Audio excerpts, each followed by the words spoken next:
நாட்டுடைய பாதுகாப்பை உறுதிப்படுத்த கடலோர பகுதிகளில் வசிக்கும் மக்கள்கள் விழிப்புணர்வுடன் இருக்க வேண்டும் அப்படின்னு நடிகர் ரஜினிகாந்த் அவர்கள் தெரிவித்திருந்தார். இதற்காக அவர் வீடியோ ஒன்றை வெளியிட்டிருந்தாரு. நம்முடைய நாட்டின் அமைதி, மகிழ்ச்சி, பாதுகாப்பு இவற்றை பாதிக்க சிலர் முயற்சி செய்வாங்க. பயங்கரவாதிகள் கடல் வழியாக நாட்டிற்குள்ள புகுந்து கொடூர சம்பவங்களை ஏற்படுத்திய முன்னுதாரணம் மும்பை 26/11 தாக்குதல். அந்த பரிதாபகரமான நிகழ்வுல 175 பேர் உயிரிழந்திருக்காங்க. கடலோர பகுதிகளில் வசிப்பவர்கள் எப்போதுமே எச்சரிக்கையாக இருக்க வேண்டும். சந்தேகத்திற்கிடமான நபர்கள் யாரேனும் சுற்றித் திரிந்தால் உடனே அருகில் உள்ள காவல் நிலையத்திற்கு தெரிவிக்கும். இந்த விழிப்புணர்வு அதிகரிக்க 100 CISF வீரர்கள் மேற்கு வங்கத்திலிருந்து கன்னியாகுமரி வரை 7000 கிலோமீட்டர் சைக்கிள் பயணம் மேற்கொள்றாங்க. அவர்கள் உள்ள பகுதிகளில் வந்தால் அவர்களை உற்சாகப்படுத்துங்கள். முடியுமானால் அவங்களுடன் சிறிது தூரம் பயணம் செய்து உங்களுடைய ஆதரவை அவங்களுக்கு தெரிவிங்க அப்படின்னு சொல்லி அண்மையில பாத்தீங்கன்னா சூப்பர் ஸ்டார் ரஜினிகாந்த் அவர்கள் வீடியோ போட்டிருந்தாரு. அந்த வீடியோ தற்போது வரைக்குமே சமூக வலைதளங்கள்ல வைரலுமே ஆகிட்டு இருக்கு. இந்த நிலையில பாத்தீங்கன்னா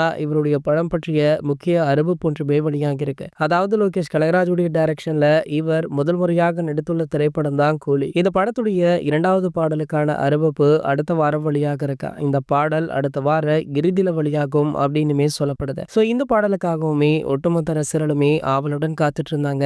இதற்கு முன்னாடி வெளியான சிக்கிட்டு வைப் அப்படின்ற பாடலுமே பட்டி தொட்டி எங்கும் பட்டை கிளப்பியது அப்படின்றதுமே குறிப்பிடத்தக்கது. இது போன்ற தலைவரை பற்றி வெளியாகும் அனைத்து செய்திகளையுமே நீங்க உடனே தெரிஞ்சுக்க நம்மளுடைய சினிமா கொட்டா சேனலை சப்ஸ்கிரைப் பண்ணிட்டு பக்கத்துல உள்ள பெல் ஐகானை மறக்காம கிளிக் பண்ணுங்க.